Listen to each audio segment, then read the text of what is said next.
Hello बच्चों, आपका स्वागत है पार्ट 7 में। आप नए हो तो प्लीज पार्ट 1 से पार्ट 6 तक जरूर मेरे एरोमेटिसिटी सीरीज को ध्यान से देख लेना, क्योंकि इससे जस्ट पहले लेक्चर में मैंने ढेर सारे क्वेश्चन सॉल्व किए। अराउंड 18 क्वेश्चन सॉल्व किए मैंने, और अब मैं कंटिन्यू कर रहा हूँ सीरीज को। और ये स्पेशल मेंशन है, स्पेशल कंपाउंड जो मुझे लगता है आपको अलग से बता देने चाहिए, तो ये उस पे है।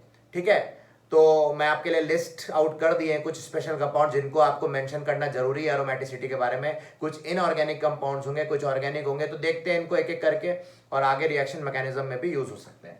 तो सबसे पहला special compound, special cases of aromaticity या नॉन एरोमेटिक, जो भी स्पेशल केसेस। सबसे पहले मैं उठाता हूं बेंजाइन को। ये हमारा क्या है? बेंजाइन, इसको बोलते हैं बेंजाइन।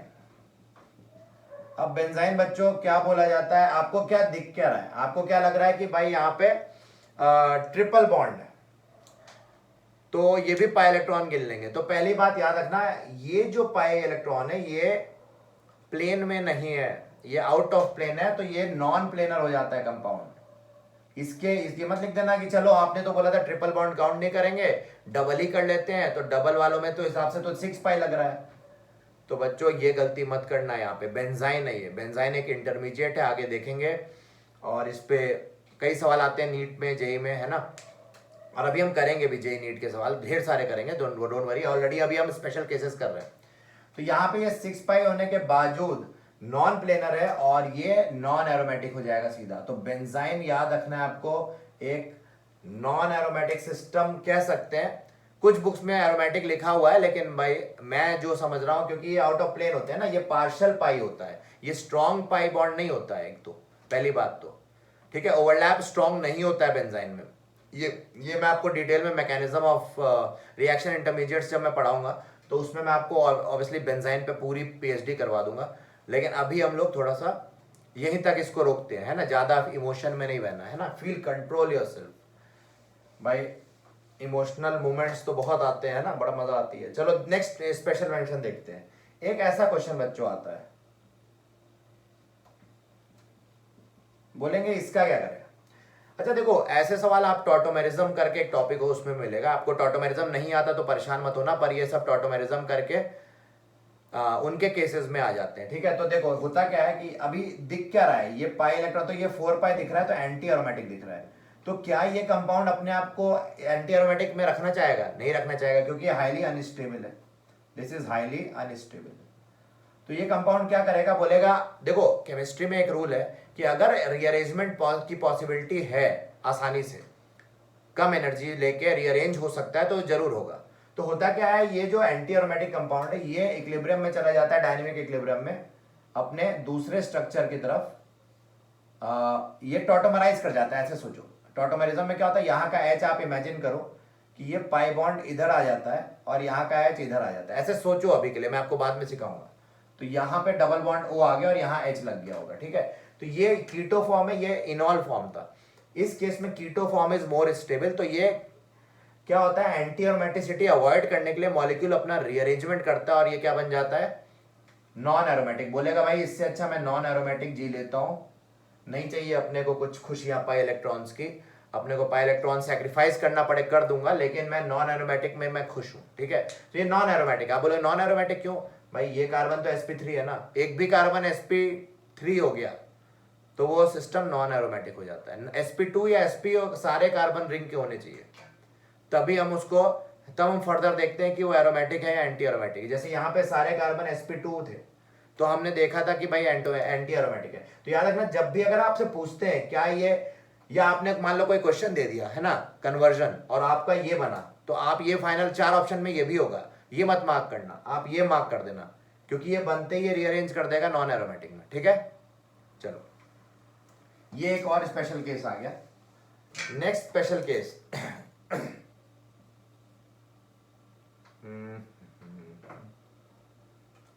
अरे ये क्या है, चलो ठीक है, ये लेते हैं, ये नेक्स्ट स्पेशल केस। अब ये तो दिख रहा है साफ साफ नॉन एरोमेटिक भाई, है ना। यहाँ पे sp3 कार्बन आ गया, तो सीधे सीधे नॉन एरोमेटिक हो गया। अब देखो नॉन एरोमेटिक तो हो गया, तो ये क्या करेगा, क्या एरोमेटिसिटी ये गेन कर सकता है रीअरेंज करके? तो हाँ ये कर सकता है बिल्कुल। यहां का अगर हाइड्रोजन अब उल्टा हो रहा है, यहां इनॉल बनेगा, इधर आ जाए डबल बॉन्ड और इधर का एच इधर आ जाए। ये देखो हम टॉटोमेरिज्म में ढंग से पढ़ेंगे, पर अभी के लिए आप मान लो कि ऐसा है। अब बताओ ये क्या दिख रहा है, यहाँ पे अब इस रिंग में 2 पाई इलेक्ट्रॉन आ गए ये दोनों, तो ये क्या हो गया, एरोमेटिक हो गया है। तो अब ये 2 पाई इलेक्ट्रॉन सिस्टम तो ये एरोमेटिक हाईली स्टेबल, तो डेफिनेटली ये बनेगा जब भी आपके सवाल में ये रीअरेंज कर जाएगा इसमें,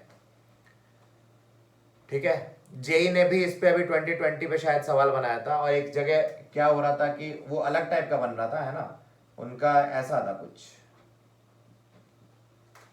ये आ गया था बनते बनते, लेकिन फाइनल आंसर ये नहीं था, फाइनल आंसर था फिनॉल। कैसे, यहाँ का H इधर माइग्रेट कर गया और डबल बॉन्ड इधर कर गया था, तो हो क्या गया, यहाँ पे OH आ गया और यहाँ पे ऐसे, तो ये देखो फिनॉल बन गया ना। तो फिनॉल तो यहाँ पे ज्यादा स्टेबल है इससे। तो इस तरह से सवाल वो जेई दे देगा आपको या नीट दे सकता है कि आपको लग रहा होगा ये प्रोडक्ट बनेगा, आप बनते बनते बनते बनते आओगे आपको बनेगा ये, और अल्टीमेटली फिर आप भूल जाओगे ये करना। तो आपको ये सब मैं आगे टॉटोमेरिज्म में भी जरूर सिखाऊंगा, याद रखना।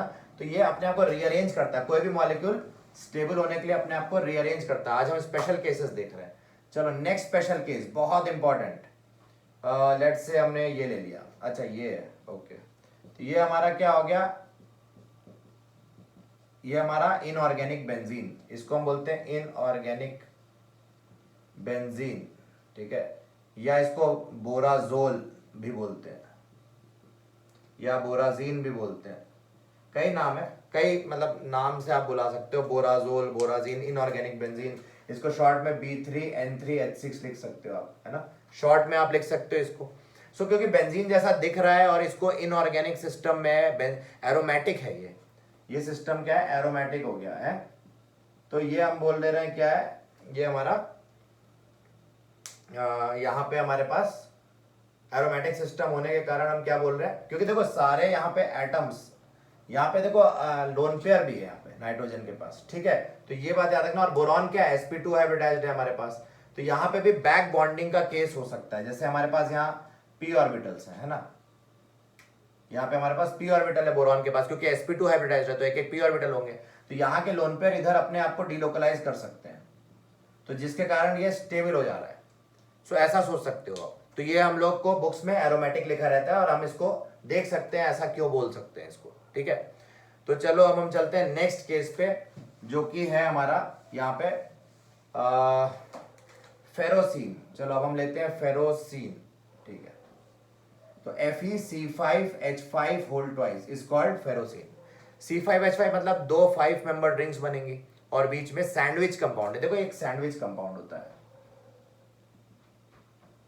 This is the sandwich compound ferrocene, ठीक है। सो यहां पे आप ऐसा सोच सकते हो, एक 5 मेंबर रिंग ऐसे है एक्चुअली में, ये एक रिंग थी और दूसरी रिंग भी ऐसी है, और इन दोनों के बीच में Fe2+ आयन जो है सैंडविच हो चुका है, तो इनके बीच आयनिक इंटरेक्शन हो रहा है और यहां से कोवेलेंट इंटरेक्शन, ऐसे सोच सकते हो। तो यहां पे क्या हो रहा है, ये रिंग अपने में इंडिविजुअली क्या है 6 पाई, ये भी रिंग क्या है 6 पाई, तो ये Fe इनके बीच में सैंडविच हो गया है, स्टेबलाइज हो रहा है। इसको अच्छे से ऐसे बनाओ तो थोड़ा और क्लियरली दिखेगा, यहाँ Fe2+ है, तो यहाँ से ऐसे एक एक कॉर्नर से यहाँ पे ऐसे, और यहाँ से भी आपके एक एक कॉर्नर से हमने इंटरेक्शन दिखा रहे हैं Fe का हर एक एटम के साथ, तो ये सैंडविच कंपाउंड हो गया Fe2+ यहाँ पे बीच में, ठीक है। तो ये हाँ ये है क्या, एरोमेटिक है, क्यों, क्योंकि यहाँ दोनों रिंग्स क्या है 6 पाई है, डेफिनेटली ये एरोमेटिक सिस्टम है। मजा आ रही है आपको, हम लोगों ने इतने ढेर सारे केसेस देखे हैं, आप देख सकते हो पिछले लेक्चर से हम क्वेश्चन ही कर रहे हैं, इससे पहले इतने ढेर सारे एग्जाम्पल देखे हैं, आपको कहीं भी इतने डिटेल में इतने ढेर सारी चीजें मिल नहीं सकती हैं, क्योंकि मैं सब कुछ ले आया आपके सामने। अभी और भी क्वेश्चन है, अभी तो खत्म नहीं हुआ है, अभी तो हम आधा भी नहीं पहुंचे, अभी तो बहुत काम करना है, ठीक है। तो हम सब खत्म कर देंगे, सारे टाइप के क्वेश्चन, मतलब कुछ भी आप हॉल में जाओ आपको वही दिखना चाहिए जो आपके नोट्स में हो, तब आएगा मजा, नहीं तो मजा फिर किस बात का, फिर भाई मजा कैसा, एटलीस्ट उस टाइप का क्वेश्चन तो दिखना चाहिए ना, ठीक है। तो चलो फेरोसीन हो गया। अब हम बात करते हैं कि फिर हाँ चलो मैं फेरोसीन के कुछ प्रॉपर्टी भी आपको बता देता हूँ। ये हाईली डायमैग्नेटिक होता है, ये हमारा डायमैग्नेटिक होता है। डायमैग्नेटिक आपको मालूम ही होगा, वैसे सॉलिड स्टेट वैसे इंट्रोड्यूस कर दिया गया है, तो मैग्नेटिक फील्ड से हमारा इन्फ्लुएंस यहाँ पे नहीं है, ठीक है। तो ये डायामैग्नेटिक हो गए। और एक्लिप्स्ड फॉर्म, इनमें दो फॉर्म्स होता है ना, एक एक्लिप्स्ड होता है, एक्लिप्स्ड, और एक स्टैगर्ड होता है। मैं आप देखो डिटेल में नहीं जाऊंगा क्योंकि ये सब आपको इतना डिटेल नहीं पूछेंगे, but eclipsed form is more stable than हम बोल सकते हैं staggered bye 4 kilo joule per मोल। इनके बीच जो एनर्जी डिफरेंस है वो 4 किलो जूल पर मोल का, तो हम बोल सकते हैं कि ये ज्यादा एक्लिप्स्ड फॉर्म स्टेबल है। अब बोलोगे एक्लिप्स्ड फॉर्म क्या है सर? चलो मैं आपको बता ही देता हूँ। ये देखो, अगर मैंने ये रिंग ऐसे बनाई और सेम डायरेक्शन में ये रिंग इधर फेस कराई और बीच में Fe2 करा, तो ये एक्लिप्स हो रहा है। ये वाला कार्बन इसके साथ एक्लिप्स, ये वाला कार्बन मतलब छिप रहा है ना, जस्ट आइडेंटिकली पीछे पीछे, तो ये एक्लिप्स फॉर्म हो गया।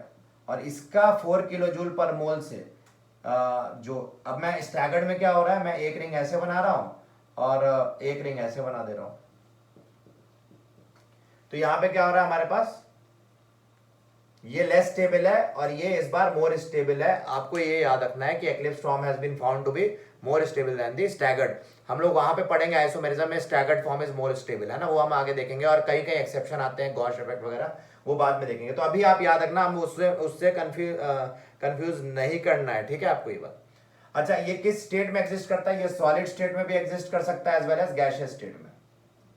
तो बस इतना ही मैं आपको फेरोसीन के बारे में बताऊंगा, बहुत डिटेल में हम नहीं जाएंगे फेरोसीन के, क्योंकि हमें इतना नहीं पूछते, बट क्योंकि ये कोऑर्डिनेशन कंपाउंड में आ जाता है ना, तो इसलिए इंपॉर्टेंट है। तो मैंने आपको थोड़ा सा एक्स्ट्रा इंफॉर्मेशन देना चाहे कि पहली बात आपको ये बता दिया, एरोमेटिक है, सैंडविच कंपाउंड है, और इसमें ये एक्लिप्स्ड फॉर्म है, ये स्टैगर्ड फॉर्म है। Eclipsed form is bound to be more stable than the staggered form by 4 kilo joule per mole, and it is diamagnetic in nature and it can exist in solid as well as gaseous state.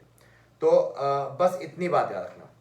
और अब हम चलते हैं last case पे, जो हमारा last special case है, tetra carbonyl निकल 0। ये आपका कोऑर्डिनेशन केमिस्ट्री में फिर से है इस बार सिलेबस में, वैलेंस बॉन्ड थ्योरी में आप लोग पढ़ते हो और भी जगह आपने देखा होगा इसके एप्लीकेशन। तो आपको बताना है ये किस टाइप का, तो आपको याद रखना है ये 18 पाई इलेक्ट्रॉन्स होते हैं इसमें, और ये हमारा एरोमेटिक होता है। तो बस आप याद रखो, इसका स्ट्रक्चर पे हम नहीं जा रहे हैं, हम कुछ डिटेल में नहीं जा रहे हैं, हम बस इसको याद रखेंगे। It is having 18 pi electron and it is aromatic system. And बनता कैसे है, तो ये तो आपको मालूम है, NiCO1 ATM प्रेशर है ना, ये सब आपने डाला तो आपका टेट्रा कार्बोनिल निकल बन गया 25 डिग्री सेल्सियस, है ना। ये सब थोड़े थोड़े रिएक्शंस आप याद रखना, रखो नहीं रखना, जो नहीं रखो अभी के लिए जरूरी नहीं है, हम लोग ये आगे देखेंगे। अब तो वो चैप्टर भी हट गया है मेटलर्जी का, बोर्ड से हटा है, अब देखते हैं CBSE बोर्ड से हटा है, पर क्या कॉम्पिटिशन से हटता है वो तो पता चलेगा वक्त आने पे, ठीक है। तो ये बात हो गई मॉन्ड्स प्रोसेस में, क्योंकि ये हमारा बनता है, ये मैं आपको बता दे रहा हूँ, ठीक है। तो बस अभी के लिए हम इतनी बात करेंगे, और हमारा ये आज का स्पेशल केसेस का जो लेक्चर है एरोमेटिसिटी के, वो खत्म हो गया है। उम्मीद करता हूँ आपको बहुत मजा आ रही है, और आप बने रहो मेरे साथ। नेक्स्ट वीडियो और भी खतरनाक लेके आ रहा हूँ, और आगे के सारे एरोमेटिसिटी सीरीज चल रही है हमारी, और इसमें आपका पूरा मैं ख्याल रख रहा हूँ कि कुछ भी छूटे ना। और छोटे छोटे वीडियो इसलिए बना रहा हूँ कि आपको जो भी टॉपिक चाहिए आप सेलेक्टिवली उसको जाके खुद सेलेक्ट करके खुद उसको चुन के करो, नहीं तो क्या होगा, मैं लंबे वीडियो बनाऊंगा तो आपको बहुत दिक्कत आ सकती है उसको एक एक पार्ट बाय पार्ट जाके करने में, ठीक है। तो ये थे मेरे कुछ टॉप फ्यू सिलेक्टेड क्वेश्चंस, और भी हो सकते हैं, बट अभी के लिए हम इन पे टिके रहते हैं, और आगे हम देखते हैं नए कैटेगरी ऑफ क्वेश्चंस में, ठीक है बच्चों। थैंक यू सो मच, मिलते हैं अगले पार्ट में। और उस पार्ट में मैं आपको और डिटेल में बताऊंगा कि किस तरह से एरोमेटिसिटी रिएक्शंस में किस तरह से इस्तेमाल होती है, सिल्वर नाइट्रेट टेस्ट, है ना, मेटल्स के साथ कैसे होता है, ये सब बातें हम करेंगे। बाद में हम लोग फ्रॉस्ट डायग्राम, क्रेग्स रूल वगैरह भी करेंगे, और IIT JEE नीट के सवाल भी हम देखने वाले हैं। तो ठीक है, तो हमारे अलग अलग लेक्चर्स में आएंगे, बने रहो हमारे साथ। Thank you so much for watching, please इसको शेयर करो, सब तक पहुंचाओ। और लॉकडाउन तो खत्म हो रहा है, अनलॉकडाउन चल रहा है, तो प्लीज इसको अब आपके एग्जाम्स भी नजदीक आ रहे हैं, तो जिनका भला कर सकते हो उसको जरूर करो। सारे अपने सीनियर्स या अपने जूनियर्स तक पहुंचाओ, सबका फायदा पहुंचाओ, अपने फ्रेंड्स तक भी पहुंचाओ इनको, है ना।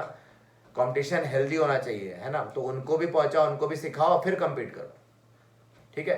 तो चलो, have a great day, enjoy.